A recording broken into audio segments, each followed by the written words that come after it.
Okay, first, put your phones up, unless he specifically asks you to get your phone down, which he might. I don't know. We've got Mr. Derek Roper here today. He's from Legacy Bank. Going to continue our PFL series. Then we have on January 24th, we'll have another one. I think there's 2 more after that. I can't remember the dates yet. Okay? You feel like you're almost done? No? You're almost there. Don't mess it up. Okay? All right. Give your attention to Mr. Derek Roper. Oh, and he's got some gift cards. So if you participate, raise your hand. He's got Chick-fil-A gift cards. They have to incentivize you. Okay. Y'all hear me okay? I don't think I need a microphone. Did anybody tell some Christian athletes last night? Anybody in here? Okay, I was going to say, y'all, bless your hearts. Y'all are like, this dude, you got 20 minutes last night before you went home and that, and you wake up this morning and I'm back with lights blowing off my forehead, my 5 head. So I'll try not to repeat anything we talked about at FCA last night. I'll probably have enough. I'm Derek Roper, as Mr. Knoll said, Legacy Bank, and I've got Lynn Welch, one of our VPs, with us. And what we want to do for sure is just, we really do want to talk about things with you all, not to be entertaining or any of that, but to really try to give you things that you are going to use. I got to talk to a couple of the guys when they first got here. They were here a little bit early.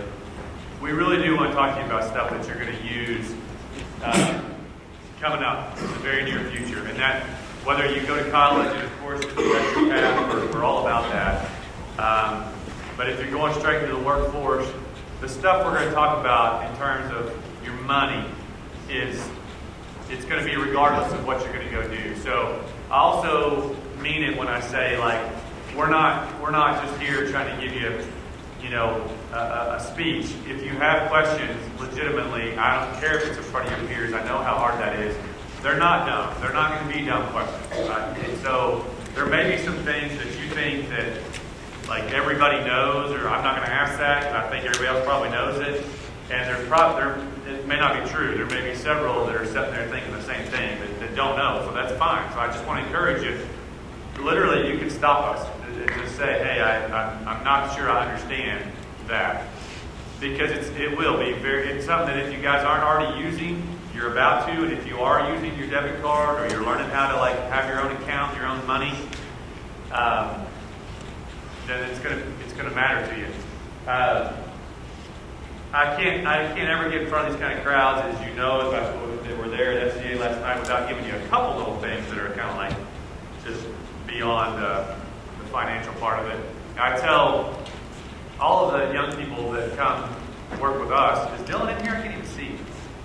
There he is. Sorry, I said I wouldn't embarrass him, but he's already heard some of this. I tell all of them, there's 2 things, no matter what you're going to go do, whether you're going to get your degree or go work or whatever, I'm just going to ask you to have 2 things, because it's going to be such an important skill set. One of them is people skills, and one of them is personal finance. And what I mean by that is just have the ability to communicate with people, no matter what you are doing, that you can talk to people and understand how to have a relationship with people and look them in the eye and have some people skills. If you do that, you're very hireable. Even if you're doing something in the oil field or something where you're not necessarily in sales or you're not talking to people, it's still going to help you dramatically in terms of your own company. In your own company, around your own people, people want to be around somebody that understands how to get along with somebody. And then along with that, that's going to help you increase your ability to make money, I can assure you. Well, then the next thing is, do you know how to take care of it? I know a lot of people that make $150,000 a year and they don't have any of it. And we know a lot of people that don't make that much. They make half, which is maybe $75,000 or $50,000 a year, and they have a lot of it. And the difference is just how they took care of it. And that's so that's a little bit about what we're going to talk about today. And now, as we do that, we're going to talk about it just like from an athletic standpoint. We're going to talk about the fundamental side of it, which is just literally, how do you start to do that? How do you start to, like, have your checking account? What are you looking for? What does it do? And then Lynn's going to answer a lot of that. I want to start out with just a couple of basics. So, one of the first things, I would like to see a show of hands just to kind of know. And again, don't be like embarrassed if you don't yet or anything like that. But how many of you have your own personal account now? Okay, good. That's what I figured. Okay, very good. So, as you move forward with that, right now I'm sure you're in some sort of a basic checking account. Is that right? Sorry, I may have to look at you guys some. I may have to call you out, maybe if I figure out to see. Your dashboard party helps you along. So if you have one of those, that's great. And then as you look forward, as you're growing a little bit, and you're taking in different amounts of money, putting it in your account, you want to have certain things you look for. I'm going to give you just two examples at Legacy Bank, obviously because that's where we work. But it'll tell you a little bit about different types. For example, you want to see what does that checking account provide in terms of like how do I use my card with that account, those kinds of things, and what are the fees? Are they charging me for certain things? Are there things that I don't even know that they're charging me for? You want to pay attention to that kind of stuff. And then, is it paying me? And you're going to hear me say this a lot today. So, and I move around a lot. You're going to hear me say this a lot today. You always want to be working towards getting your money in an account. I don't care if it's a savings account, and I think you guys are going to have, retirement? Somebody come from, okay, so you've already heard something about that. Well, so you got your retirement side, which is like your long-term earnings. Even in your short-term earnings, which would be like your checking account, hey, if you can have the bank pay you for your money, you always want to be doing that, right? So like the first two things you want to, like at Legacy Bank, we have really high-paying, if you will, high-earning checking accounts. So there's two different ones, and this is pretty typical. One of them, which we're going to watch a video over, is going to pay you more on your transactions. This generation, and mine too, I know I look older, especially with the light shine on my head. I don't hardly ever write checks, carry cash. We're to the point where it's tap the card, whatever, right? You guys are all going to do that almost. Well, the more you swipe your card, there's fees that we're not paying to the stores and so forth. There's transaction fees that are happening. That allows us, when you use our card, to get some of those fees into the bank. Well, then we can then return that back to you into your account, okay? So we have an account called a Square One account. It's not paying you based upon the amount of money that you have in the account. So it's not necessarily whether or not you have $5,000 in there or $10,000 in there. It's paying you more on how much you use your card. And you're going to watch the video on that. But does that kind of make sense? Okay. The next checking account that we would have available, you do have to swipe your card some in order to get the interest that it's going to earn. But the amount of interest that you're going to earn is more based upon the amount of money in the account. Does that make sense? So pretty important as you guys start to do this the next year or two on your own. All right, I may not just want a basic checking account that's not paying me anything. I may want to start having the bank pay me. Okay, you're going to pay interest enough in your life for your house and your cars and your credit cards and all that. You want to have some things that are paying you for the money that you've got in the bank. Any questions so far? Does that kind of make sense? Okay. Go ahead. Two words, cashback. Two more words, you're welcome. Remember that jar in your dresser where you would throw your loose change at the end of the day? Then occasionally you take the jar to the bank to have it counted and enjoy a bit of a surprise to find there was more in there than you thought. That's Square One Banking, the account with a virtual money jar, and it's offered exclusively by Legacy Bank. So what's the deal? Start at Square One. Today, the primary tool for purchasing and making payment is a card in your wallet, or an app like Cash App or Venmo. We just don't use actual cash much these days, and who can remember the last time they wrote a check? So our money jar sits there nearly empty. But with Square One Banking, with every purchase or payment of $10 or more you make, using your Legacy Bank Square One card, we throw some change in your virtual money jar. For every purchase of $10 to $25, you earn 10 cents. For every purchase of $25 to $100, you earn 25 cents. And for every purchase of $100 or more, you earn $1. We we have hundreds of Square One users who get $30, $40, $50 or more cash back in their money jar every month. So go ahead and stop by the coffee house, join that gym, or set a goal for a vacation getaway or a new sofa, and let your money jar savings grow. Ready? Start at Square One. From Legacy Bank, the best bank for your bucks. Member FDIC. Visit squareone.money today. Okay, so it makes sense? Every time on that account, every time you swipe your card, it keeps track of how much you swiped it for. It puts a certain amount of money, it keeps track. At the end of the month, it puts that into your account. $10, $15, okay? So you want to pay attention if it's something you want to do when you're looking for your checking account. We're going to roll through real quick some things, and like I said, you guys raise your hands. This is another thing that starts to get real important, is you're going to start getting paid if you haven't already, right? Once you start getting paid, you're starting to put money in your account. What a lot of people don't understand is, like, when is that money available? They think when they put a check in there, it's available immediately, or what if I overdraw my account? How much does that cost? So we're going to run through this stuff real quick. Stop us if you have questions, okay? Because you're especially, I mean, it's about to be real here in the next couple of years. This is Lynn, by the way. I think I mentioned this, but Lynn's going to run through this real quick. Okay, so first, I don't know how many of you can, like, see checks or write checks, have ever written one, know how much you know about them. But basically up here, you have your information in the top corner, and then the date. You always put the date you write the check. If it lasts longer, or if the check doesn't get cashed or deposited before 6 months, it's called stale dated, and the bank usually won't accept it anymore. You'll have to go back to the issuer and get a new check. The pay to be order line is for whoever you're writing the check to, whoever you're giving the money to.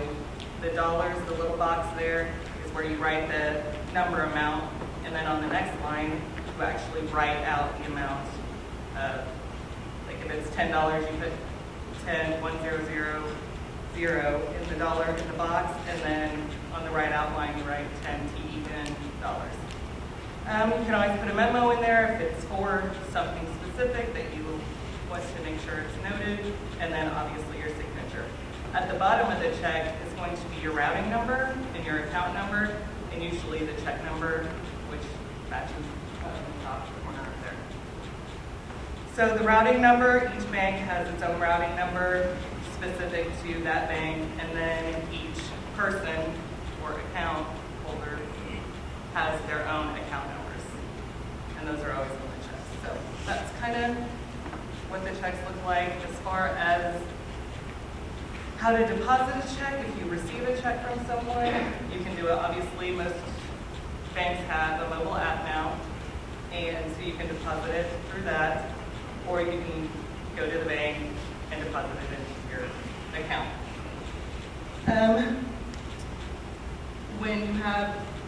When you get a job, and sometimes the employers will do a direct deposit, or they can give you a paper check. Direct deposit obviously is going to be available right away. If you get a paper check, they will give you the paper check. There's usually going to be a stub attached to it, which will have all your information, all your taxes, wages, information, and then you'll tear off the bottom part, which will be the actual check, is what you'll deposit. Yeah. Okay, so she just got to the part where you're starting to get paid. You're starting to put in your checking account. Brings us to some real questions. And then you get into, now you're spending your money somewhere else, right? So here's the deal. This is what's hard for some people to understand. So let's just say that I write a check to Nate for $2,000, right? So Nate brings it to the bank, and Nate has $1,500 in his account. Everybody follow me? I'm giving him $2,000. He's about to have $3,500, right? So I give him $2,000. He tries to go deposit into his account. He comes to see Lynn, which Lynn would be in her office, but just the tellers would be doing this, right? Dylan would be doing this. And Nate says, when is that money available? So let me ask you all a question. When is that money available? When would he be able to actually use that $2,000? There's no wrong answer. I mean, no bad answer. You're going to get a Chick-fil-A card for you too, because yes, that's partially true. It could be a day later. Why do you think it would maybe be a day later?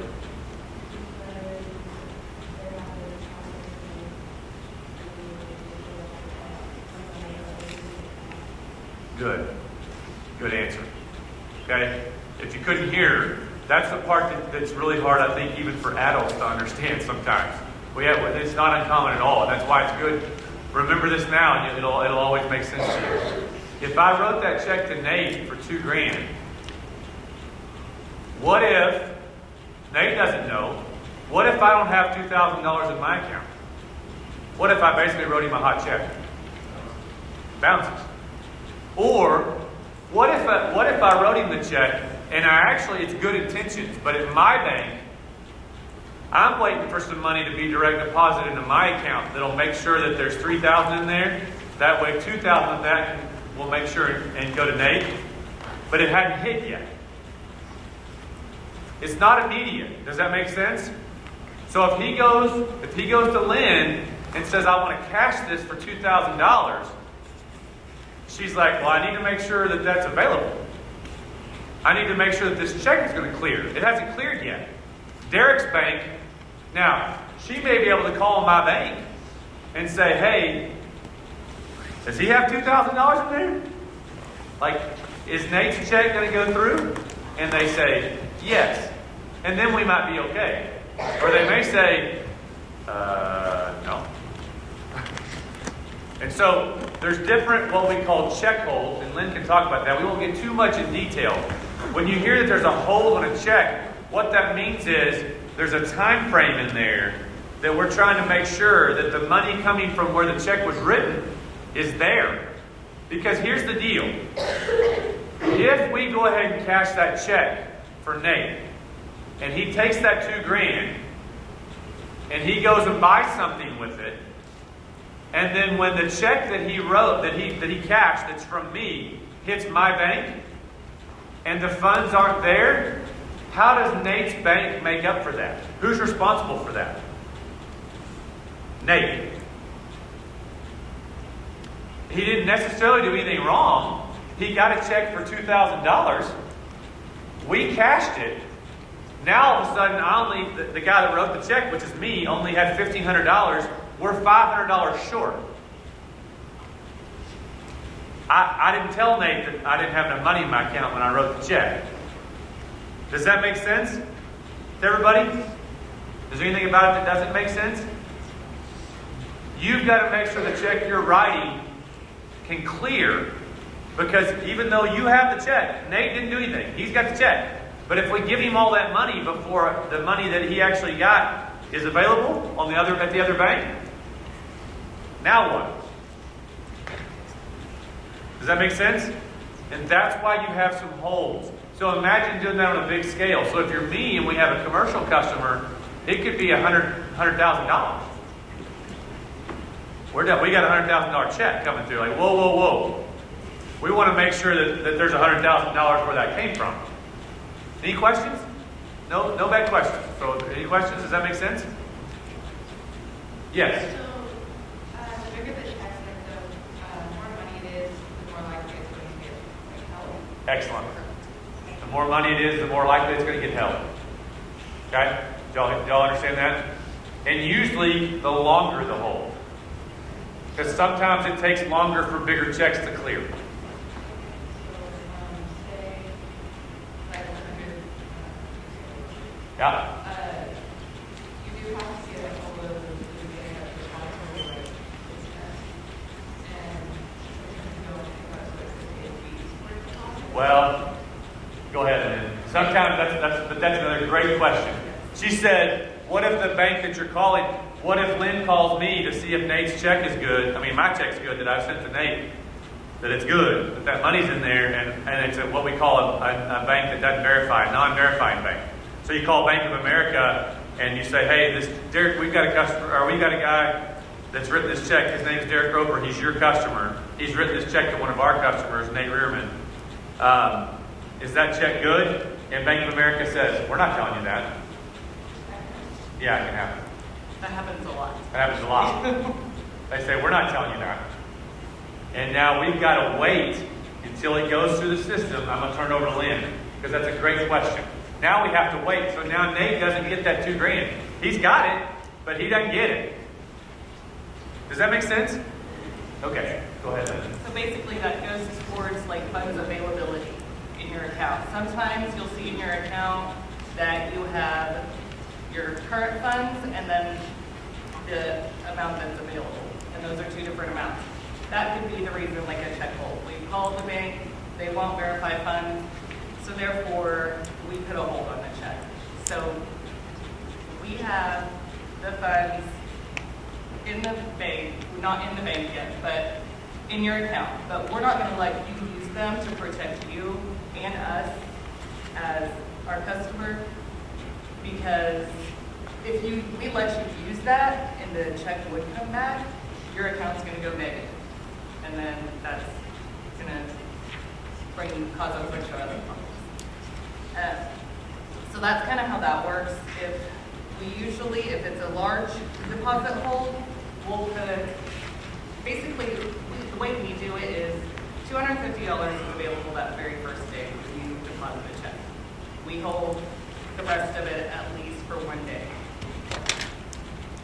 If it's a large deposit and we can't verify, on the second or third day, we will allow a little bit more of the funds, but then usually it can be 7 to 10 days before you get the full amount of the check, because we need to make sure that it clears the other day. So it's not like how like what we have to do, like kind of slowly with that water. Yeah, just basically one time. If it's like over 10,000, we'll allow, basically you can get, I think, 5,000 within the first few days. But anything over that is going to be another 10 to 15 days probably before that'll give the other bank enough time to give us the funds. So even if you never really get still get the money, it will take longer. Yes, but if it doesn't validate, then your account will be show negative if you spent the funds. So, and those, a lot of banks charge fees when your account goes negative.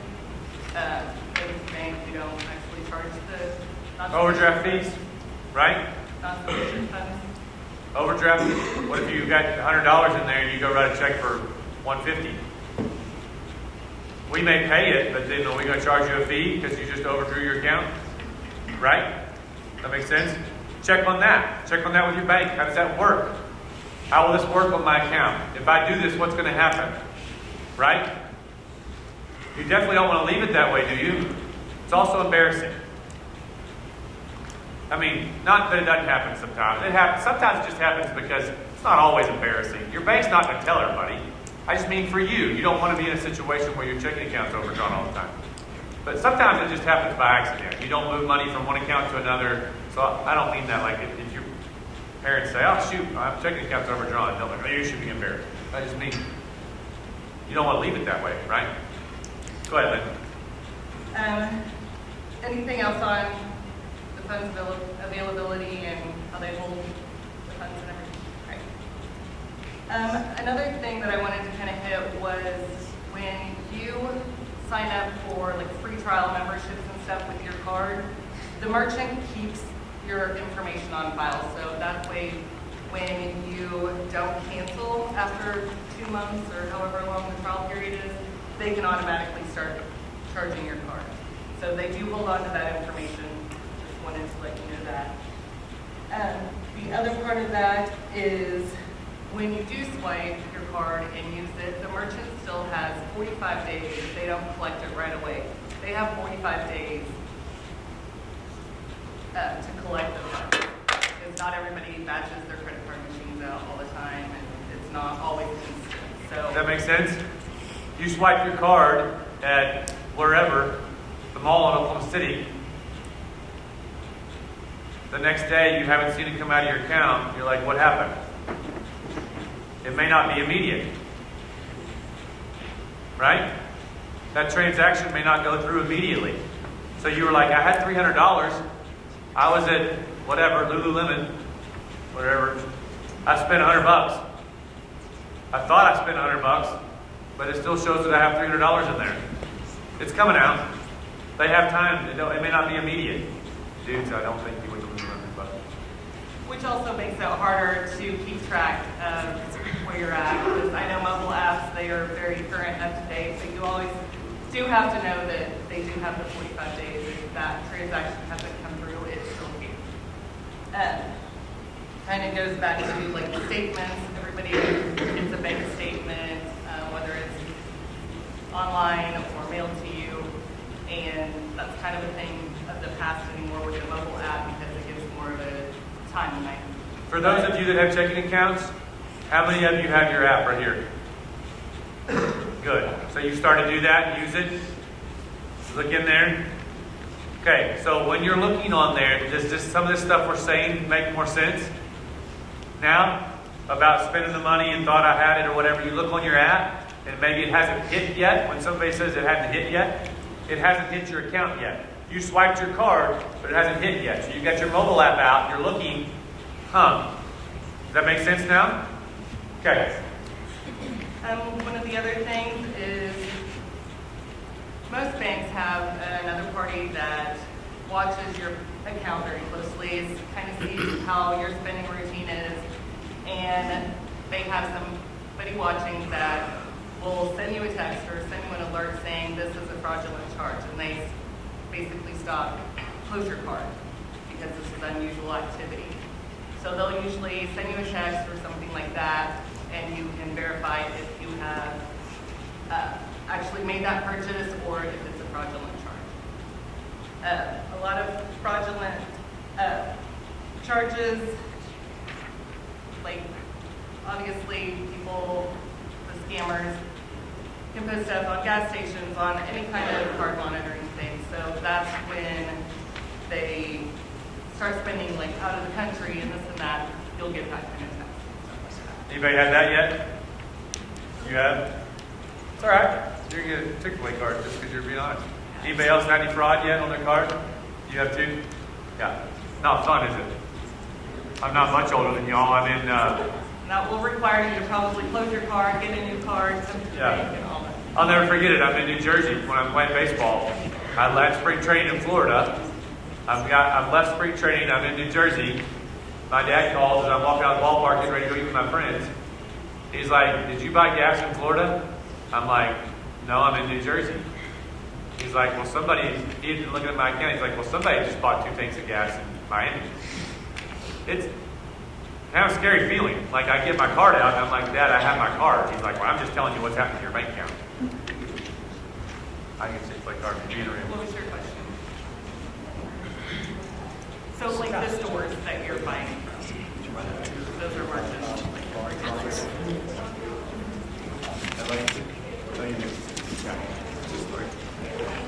That's good.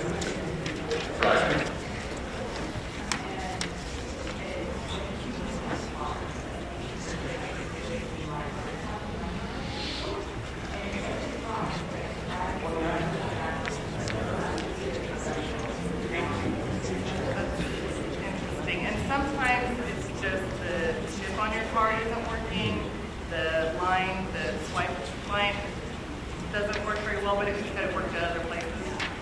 Some people's card readers are just very sensitive. So sometimes it's just random.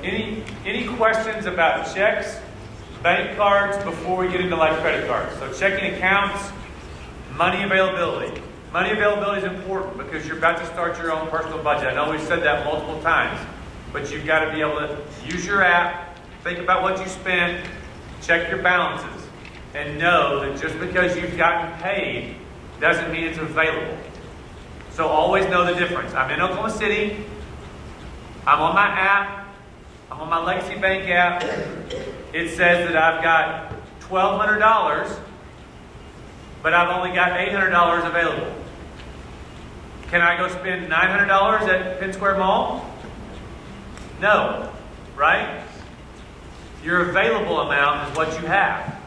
You've got to, you need to make sure that you keep track of that. But any other questions before we get into anything else? Yes. All right, so I had money, I was paying, and I put in like 200 or 300, so I Yep. could buy the shoes. And it took me like 2 days to buy the shoes to work. Oh, really? It's horrible. Did you put it in cash? Yeah. They put it in my shoes. But it's the bank I hired for, so I don't know if they're gonna set it. I don't know what this is. I love Fred Schamberg, so I can't say anything about any other banks or else I'd be in trouble. It could have been something like that. But these examples are good. I asked him if it was in cash. If he put that money in cash, it should have been immediately available, right? It should have been immediately available. So either something was up with your card, maybe there's a fraud watch on your card, because if you put $200 in, this is a good example. If you put it in cash in your account, and it took you from 200 to 300, and now you go to the mall to buy your pair of shoes, and you want to spend $250, it should be available on your card, because that cash should have been there immediately. Make sense? Yes. Say like when you're trying to get gas and everything. Yep. I figured out that if it was trying to pull low, my car didn't have like at least like 150 or something on it, the gas pump would not make my car go. Okay, now that's another good one. Sometimes your card, when you swipe it, it'll swipe it for for what it considers to be an amount that it knows will clear. Okay? And it'll be bigger than what you see. You may swipe, that's a good one. Sometimes you'll swipe it and it'll show like a 150 transaction on your credit card or your debit card at the pump. It's just doing that like an up to amount, even though you only put in $36 in gas. Yes? Like how on Cash App, when you have a bigger amount, but you only put in a smaller amount, Cash App will be like, your transaction of this amount was updated to this amount. That's right. Yes. Yes. I've actually seen something similar to the gas station thing that happened at the Thank you. I had my debit card inserted and it agreed, that up to value of $5. When in actuality I'm paying like $2. Yes. Exactly. It can do like an up to. Yeah. Anything else? We just got about 6 minutes. Okay. What's up? Like ATM fees. ATM fees. That's a good one. So like, let's say I go to the ATM and I want to deposit, or not deposit, but take out $25. Uh-huh. I end up taking out like upwards of like $10 over what I put in, and it doesn't get like reimbursed. Is that just ATM fee? Like that? It shouldn't be $10. This is a great question. This is another thing. You're traveling. You're out and about, right? Let's just take Legacy Bank. A lot of times it'll be like $2.50 or $3. Yeah. That's another thing you want to pay attention to when you're deciding what kind of account you have and what card you want to use, right? A lot of our accounts at Legacy Bank, we're going to reimburse you up to a certain amount at that ATM. So you're in Oklahoma City. I was in New York week before last. It doesn't matter. If I'm there, I don't have access to the Legacy Bank ATM. Now I'm stuck in downtown Manhattan. I need some cash. My bank card will work, but that ATM says it's going to charge me $5 to get that $100, right? That's an ATM fee, obviously. You want to see, well, a lot of banks, sometimes you just got to pay it. It's just going to go in your account, and now it charges you $5. If it's too high, you definitely want to look at it. And you want to see if your bank, like a lot of our accounts, will pay you back. We'll pay you back up to like $3 on your ATM fees. Okay? That all comes at the end of the month. Like, you're going to get charged that $5 immediately, but our refund will Sure. come until we've evaluated your account, and at the end of the month, we'll refund. You'll look on your app, right? You look on your account, and you'll see where there was like a couple times where maybe $3 was put back in. Yeah. It's where you're getting refunded that ATM fee. Those are good questions. Proud of you guys for Those are real life questions. Anything else? Yes. So similar to that, like how does like cash back and stuff like work at some places? Like you'll pay with card and it's like, would you like cash back? How is that? Like is there fees on that or anything like that? Typically not. Okay. If there is, it might be minimum, but there may be like a small fee every now and then. Another great question. You're at Walgreens and you swipe your card and ask you if you want cash back, right? Or wherever, right? Is there a fee on that? Real quick, because I at least want to dive into it, because I don't know if we're going to do it, if you're going to do it on the other stuff. Especially this generation, is just being inundated with credit cards. Once again, if you don't mind, I just like to. Does anybody have one already? Okay, let's talk about the negatives and positives. Lindsay, you have a statement on that? Okay, and speaking of cashback, so good news and bad news about your credit cards. You're going to be hit with it a lot, especially like once you leave high school. That's one of their target markets, right? The basics of a credit card. Obviously, when you swipe your Legacy Bank card, I know we just talked about the fact that the money doesn't come out immediately, but it is tied directly to your account, and once it goes through the financial system, it's going to clear, right? What does a credit card do? What's it do? Builds credit. Builds credit. You swipe it, it keeps it over here as a balance, right? Right?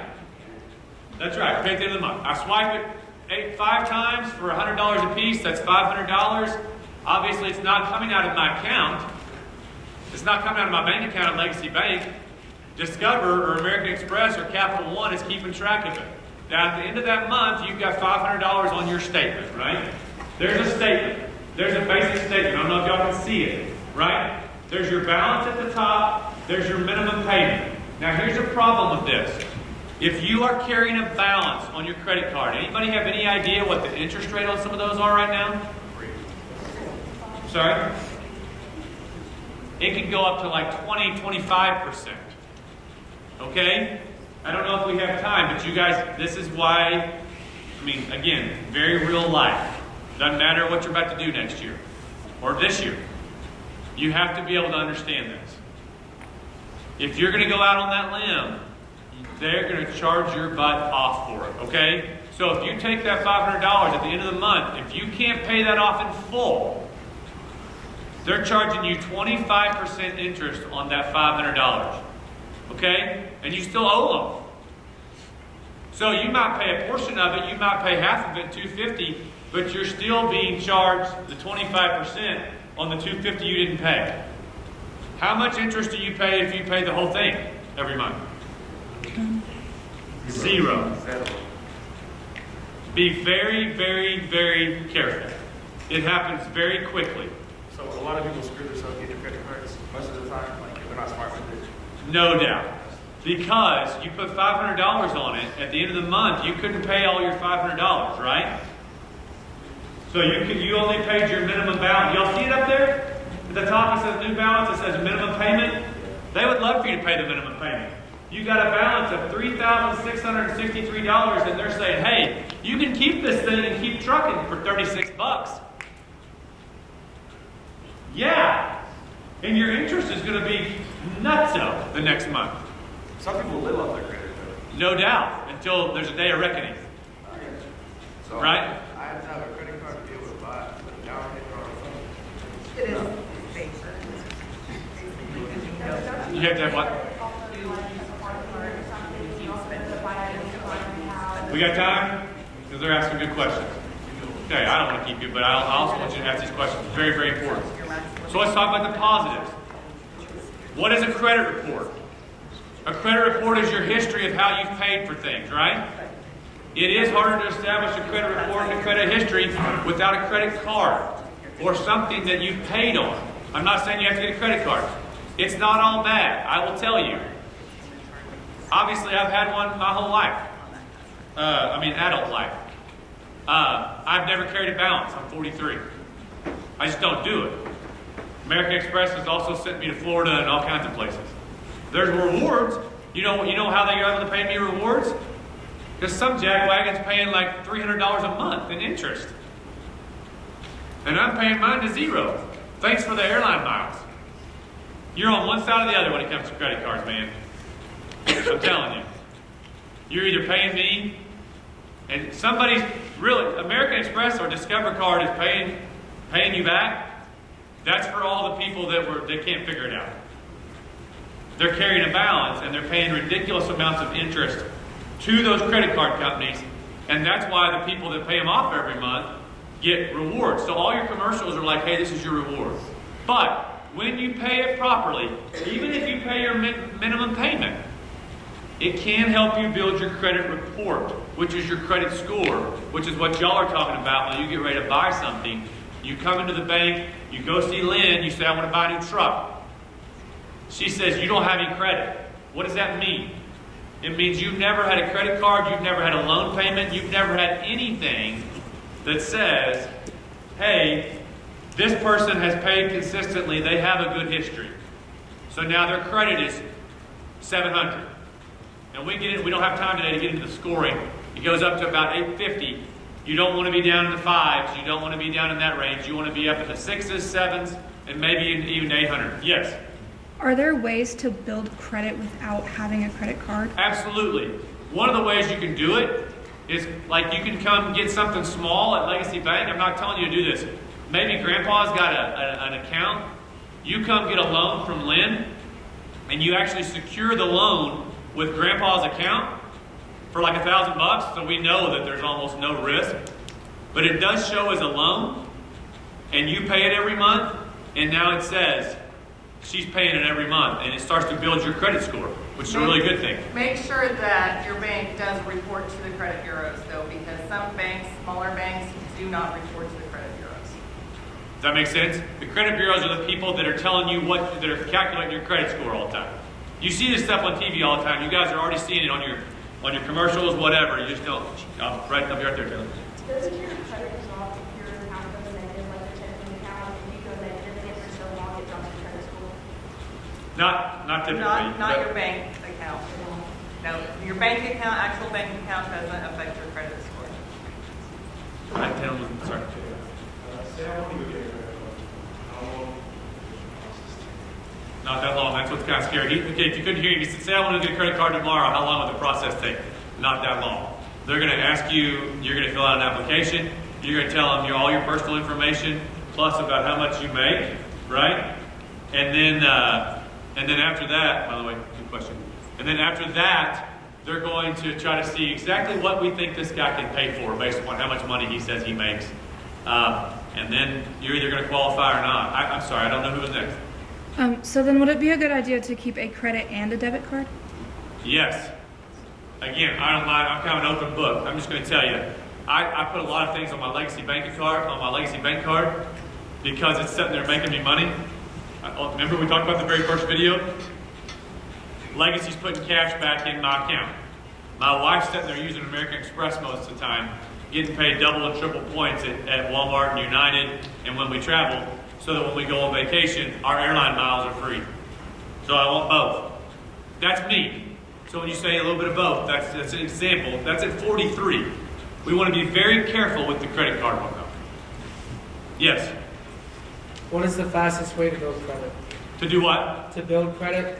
Probably kind of like what we talked about, which is like getting some sort of a small loan. I will tell you this. I encourage our young folks that work at the bank that are in college or about y'all's age, it's not a bad idea to get maybe a credit card. By the way, don't misquote me to your parents, because it sounds like I'm telling you to get a bunch of credit cards, all right? Don't tell your dad that I told you to get a bunch of credit cards. I'm not telling you to do that, but it's a good question. So a way to build credit. Maybe you get a credit card that's very basic, like a Discover or something like that doesn't have fees. I mentioned American Express.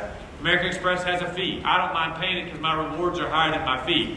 Find a card that doesn't have a fee and just say, okay, I'm just buying gas. That's it. I'm just going to buy my gas all month. $60, whatever, $30. Well, man, these days that'd be like one fill up. I'm going to buy gas, right? I'm going to pay it off at the end of the month to a zero balance. And very quickly, in 1 year, the credit bureaus are going to look at you and go, wow, this 19-year-old, this 18-year-old, they've got a perfect credit history. And all it was every month you spent about $120 on your Discover card. At the end of that month, though, you made sure you paid them $120. No interest. you didn't pay them a drop of interest. As a matter of fact, they may even pay you $10 back or whatever. Great question. Does that make sense? If you're going to do something like that right now, be very disciplined with it and very specific. Yes, if we've got that. Last one. Okay. So my thing, Did you already get the You good? and but I put in 300 on my under safety net, Uh-huh. and I couldn't remember what you were saying. It was all Yeah. So I was able to how to explain. My favorite said I can't have it for a long period of time to be Uh-huh.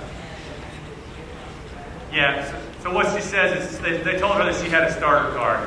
Credit cards are like anything else. When they say that, that means it's very basic. I mentioned Discover versus American Express. I promise you, I did not jump into American Express to get airline miles. When Lindsay and I first got married, we were living in San Diego, California. I had a very basic Discover card because we're just starting out. She had better credit than I did. I didn't have any credit. And I was 20, I didn't get married until I was like 26 years old. So I probably could have started a little bit earlier with some sort of a starter card. Now we spend totally different. We buy totally different things. I want a different level. I may want to go spend a pretty good amount, and I want a different size card. So once again, get something that fits. Okay, y'all been a good group. Good luck to everything. If you have further questions, really stop by the bank, ask us. We'll try to help you out. Okay. Have a great rest of the year. We good?